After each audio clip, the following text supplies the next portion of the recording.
Have you ever wondered what the shortest war in history was? I'm not talking about something that lasted a few days or even a few hours. We're talking about a conflict so brief, so incredibly decisive, it was over in less time than it takes to watch an episode of your favorite TV show. So yeah, let's get right into this unbelievable story. And we're actually going to start at the end here, or maybe with the entire duration of the war itself. Because really, the most astonishing fact about the Anglo-Zanzibar War is just how unbelievably short it was.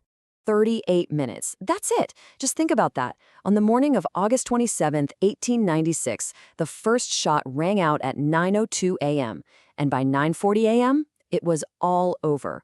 A sovereign nation was brought to its knees, a palace was left in ruins, and the future of an entire country was changed forever. I mean, just look at this. The result was complete and utter devastation. The Sultan of Zanzibar's palace, once this huge symbol of his power, was just reduced to a smoldering wreck. This wasn't some minor skirmish. This was a brutal demonstration of overwhelming imperial force. So this is the big question, right? How on earth does this happen? What could possibly lead to a war that's over and done with in less than 40 minutes? Well, to figure that out, we have to rewind the clock, but only by about 48 hours. The whole thing was kicked off by a classic political drama. You've got a sudden death, a throne up for grabs, and a really brazen power grab that directly challenged one of the most powerful empires in the world. So here's how it all went down. On the morning of August 25th, the pro-British Sultan Hamad dies. And when I say suddenly, I mean a lot of people suspected he was poisoned. Before the British consul could even react, the late Sultan's nephew, Khalid bin Barghash, made his move. He marched right into the palace with his supporters, barricaded himself inside, and just declared himself the new sultan. It was an incredibly bold gamble. And that single action, that gave the British Empire their casus belli. It's a Latin term that basically means a justification for going to war. See, Khalid's power grab wasn't just some internal squabble.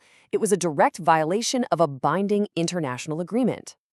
And here's the crucial part.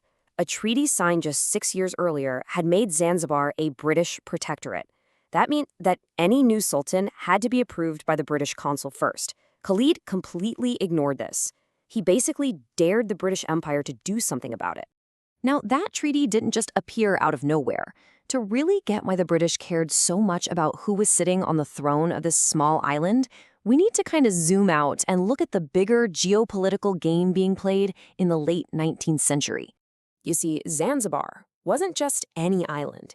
It was a massive strategic hub. It controlled valuable trade routes for things like spices and ivory, and, critically, it was a major center of the Arab slave trade, which Britain had publicly sworn to abolish.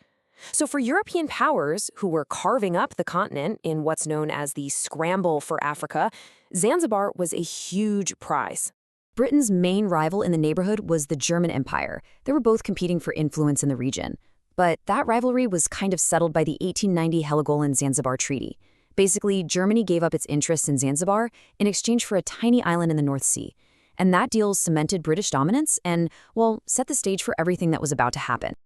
Okay, so let's get back to Zanzibar Harbor. With Khalid defiant in his palace, the British did not mess around. The Royal Navy started gathering its ships, turning this picturesque harbor into a place of really, really high tension. And when you look at the mismatch in military power, it's just staggering. On one side, you have the British with over 1,000 trained sailors and Marines, 5 modern warships, and state-of-the-art naval guns. On the other side, the new Sultan had scraped together about 2,800 defenders, mostly civilians and palace staff, with some old cannons and a single armed yacht. It wasn't even close to a fair fight. This map here really shows you the tactical situation. The British Admiral Harry Rawson positioned his fleet perfectly. The warships formed this semicircle, giving them a clear, devastating line of fire right at the wooden palace. There was no escape. So the British gave Khalid an ultimatum: leave the palace by 9 a.m. or we open fire. At 8:30 in the morning, just half an hour before the deadline, Khalid sent his final, fateful reply. He essentially called their bluff. He just did not believe the British would actually attack him. And wow, that was a catastrophic miscalculation. At 2 minutes past 9, the ultimatum expired, and the British ships just unleashed hell. High explosive shells ripped the palace to shreds. About 3 minutes in, the Sultan's only warship, The HHS Glasgow fired back and was immediately sunk. By 9:40, the Sultan's flag was shot down from its pole. The British took that as a sign of surrender, and the shelling stopped. And this illustration from a British newspaper shows you how the world saw it at the time. It was a swift, brutal, and very public display of power. It was meant to send a message, not just to Zanzibar, but to anyone else who might think about challenging the British Empire. So, in just 38 minutes, the fighting was over. But the consequences of those few minutes would ripple out for decades, completely changing Zanzibar's future. The human cost was just horrifically one-sided. About 500 of the Sultan's defenders were killed or wounded in the attack and the fires that followed. On the British side, a single sailor got injured. That's it. Khalid, realizing it was all over, ran from the burning palace and took refuge in the German consulate, which was kind of a last-ditch appeal to Britain's rival. It didn't work. The British immediately put their own guy, Hamud bin Muhammad, on the throne. He was basically a puppet ruler.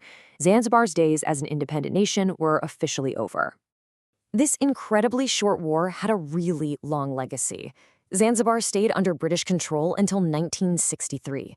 One of the biggest outcomes was that the new Sultan, with a lot of pressure from the British, officially abolished slavery the very next year. The city itself was changed too, with most of the ruined palace just being torn down. And these images really show the lasting scars. On the left, you see the ruins right after the battle. But on the right, in this photo from 1902, if you look really closely in the harbor, you can still see the masts of the sunken HHS Glasgow sticking out of the water. A ghostly reminder of the conflict that stayed there for years. And that kind of brings us to our final thought here. The Anglo-Zanzibar War lasted just 38 minutes, but it kicked off 67 years of foreign rule. It really makes you wonder, when a conflict is that short but its consequences last for generations, when does a war truly end?